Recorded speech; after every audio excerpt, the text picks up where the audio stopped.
Amanda, I want to play a game.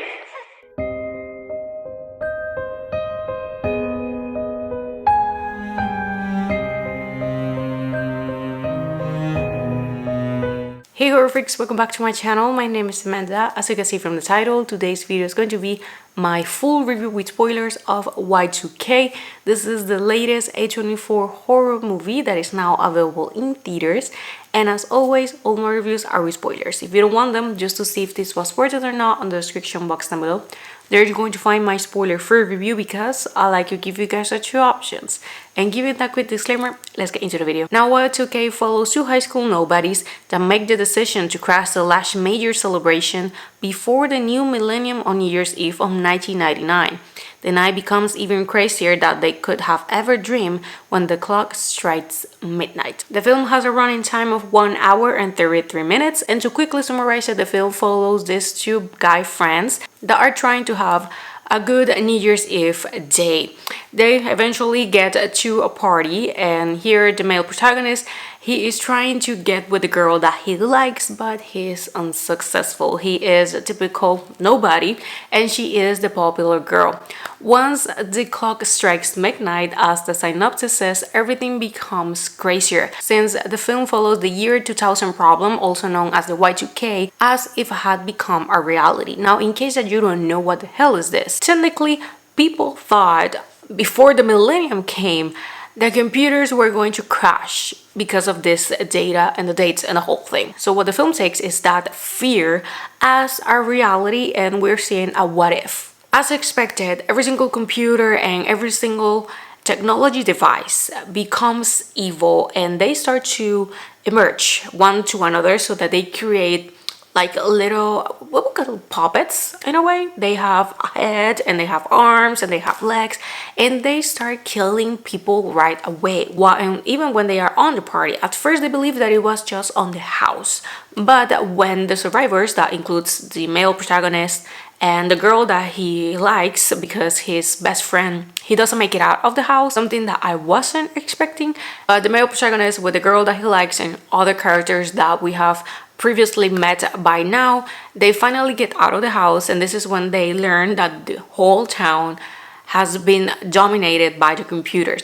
And after the movie progresses, they learn the plan of the computers, that is to control humans, because they have been controlling them already with cell phones, emails, and all of that. So now they want to go to the next level. A few of these other characters are going to die along the way, but eventually, as expected, the protagonist and the girl, they have a moment, they even kiss, and they are able to defeat this computer bug because she is an actual computer nerd. Since she knows how to program, she knows how to hack, so she's the one that saves the day with the help of the male protagonist. And they're able to save their town. Like I said, they share a kiss. And the film ends 5 years later. They're visiting the grave of the protagonist's friend. They are telling to him a little bit about what their lives have been ever since. And the film concludes with them leaving, and the one that is driving has an iPod. And when the driver puts the iPod on the passenger seat, we see on the screen that the bug has reappeared. And that is how the film ends. Now, getting into the review, if you're someone that likes horror comedies that are overly stupid, this is going to be the film for you. Now, something that I have said a lot of times already here is that I am not the biggest fan of comedy horror, but I still watch them because ever since I started reviewing horror movies, I became more open to them, and I have like a few of them along the way. So when it came to this one, I went as open-minded as possible, and I ended up having a good time. What I like about the film is the concept. I thought that it was cool to take a fear from society from 25 years ago, get it into a film. The humor, I liked it, the jokes. A few of them were better than others, but I didn't dislike them. When it came to the pace, I didn't feel bored with the film. And while it is predictable and takes the safe route in terms of the plot and how everything happens, the climax and the conclusion, I still enjoyed it because I would say that the film is a little bit predictable. We have the introduction of the characters, then we have the survivors going along the way, learning what is happening, how to defeat it. We have that climax moment when we think that everything is doomed, that they're not going to make it, but at last they do. What surprised me is who died first. Like I said, I wasn't expecting for the best friend of the male protagonist to die so soon. Now, they had a cool dynamic together, something that I would have liked to see a little bit more on the film. So for me, it was a little bit sad when I saw that he was stabbed, and I was like, no, so soon already. And their last goodbye was really wholesome, and that is where I feel that the film fails a little bit. The film has, of course, funny moments, but the film also has some serious moments and pretty wholesome, but they feel out of place. Somehow they weren't able to create a balance between the two. So when you're having all the comedy, it's fine, but when it comes to those more serious moments, or even like more moments, they don't feel that they belong here. I feel that the tone and the shift is like too abruptly. So that would be a critique that I had. And another one, although it's not within the film, but it's with the soundtrack. Something that I love about the 90s is the music, and I think that we can all agree that the 90s films, they have an excellent soundtracks. And I was expecting for this film to have a good soundtrack because of the time that is set in. It was what I was expecting. I am not saying that it's bad, but I think that they could have done it a little bit better. But I completely understand if they decided to not spend that much on the license and the copyrights of the songs. But the film also has a cameo from Fred Durst, who is the lead vocalist of the band Limp Bizkit, and of course we have a song from the band. I think that the majority of the money went to him. This is a cameo that I would have preferred to keep as a secret until the film came out, because I knew about this because he was featured on the individual posters. And don't get me wrong, I was excited. I was like, oh, so you're gonna be here, nice.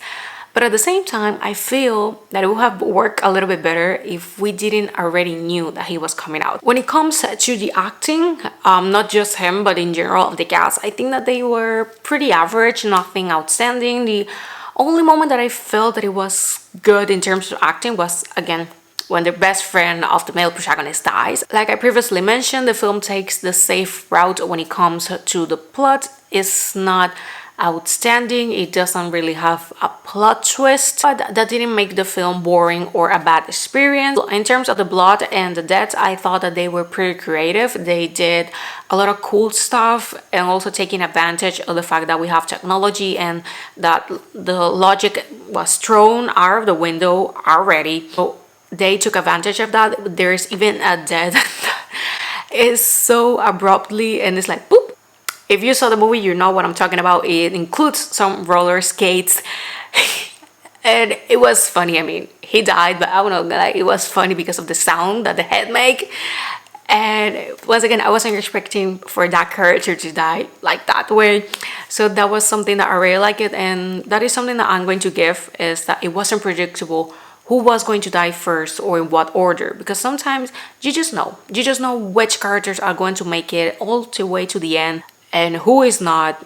In the case, it took me by surprise, the order and the ones that survive it at the end. When it comes to other aspects, like could be the setting and the wardrobe and the accessories, I think that they were okay, but the setting, I feel that it felt way too modern. I think that that is a detail that some films fails today when they try to replicate a specific year or a specific decade. Sometimes there are films that they go 100% on it. This is not a film, but a series that does this pretty well is Stranger Things. Every single detail matters, and you fully feel that you're on the 80s. Even my mom that grew up on the 80s, I used to ask her, is this accurate? Is this how it's supposed to be? And she would tell me, yes, this is exactly how it was. So you know that you have done a good job when the people who live it, they tell you like, yes, that's how it was. And while I was born on 1999, I still have watched plenty of movies. I have watched so many pictures. I have a degree in marketing. I know how the packages and everything used to look back in the day, how they look now. So I can recognize when things, they weren't changed for the film, and I understand if they didn't want to work with that. But when it comes to how immersive you're going to make the audience feel with the time that you're set, I feel that sometimes those little details, they matter. But on a general aspect, the film is worth watching. I will say yes, once again, if you like this type of horror and this type of movies. If you don't like comedy, stupid things, teenagers doing teenager stuff, over-the-top humor and inappropriate humor, and all that, maybe this is not going to be the film for you. You're not going to enjoy it. So take that into account before watching this. But if you enjoy all of those things in movies, then don't miss out at this one that, like I said, is now available in theaters. For me, this one is a 3 out of 5 and a 7 out of 10. It was a fun watch. It's a film that I would rewatch, and I would feel that it's perfect to watch on New Year's Eve. But with this, I end the video. Thank you so much for watching. Let me know down below if you saw this film, what are your thoughts, or if you're planning on watching it. Let me know down below, and I'm going to see you guys on my next video. Bye! Game over.